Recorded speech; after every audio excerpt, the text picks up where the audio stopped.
we know. There's no proof, so it's fine. The first one I read was David Williams, Op die Grens, White Man's Military Experience. Wit man's military ervaring. Okay, the version I read is in Afrikaans. I do think you can find an English version of it. I'm not linking anything for you at the bottom except you can find my Instagram there, but I'm not linking. Just look at the name and Google it. And listen to if you're looking for look at the offer, go search for it. I don't know, figure it out. I'm not going to link everything for you to make it easy.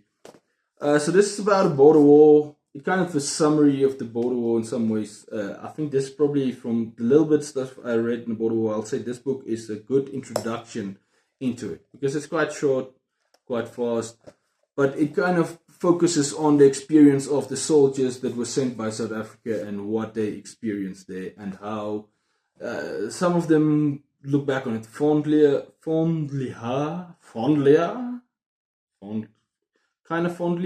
Others look back on it with and why were we there? What was it? Why did the government need us to do this? So this was also, I remember this back in the apartheid time. So it was on the border war was taking place in Angola, a lot of it, and in the upper north of Namibia. And it was against, it is so strange to explain it will take so long, even with a short book like this, to explain all the different factions and characters and stuff that happened there.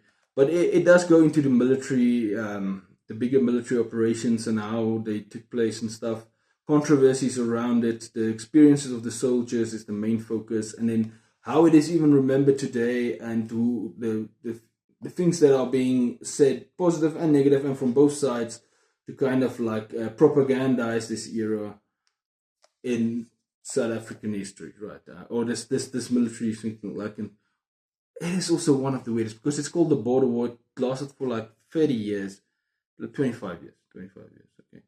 But it's not really war. There was never a war announced or a declaration of war. It doesn't function like a war. But the thing that's very important about this that you should probably know is that all white males in South Africa were forced basically to do at least 1 or 2 years of military service at the border, and then sometimes we called up several more times, try and get in a sense piece stuff together of this weird time, because the South African government wasn't telling anybody what they were doing up there or anything. So it was a very strange one. And I have several more on the border war stuff that I'm going to read. I can definitely, if you want to start to learn about it, this is definitely a good place to start, by David Williams. He definitely does. He gives it from all the sides, from different perspectives and what people were thinking about it.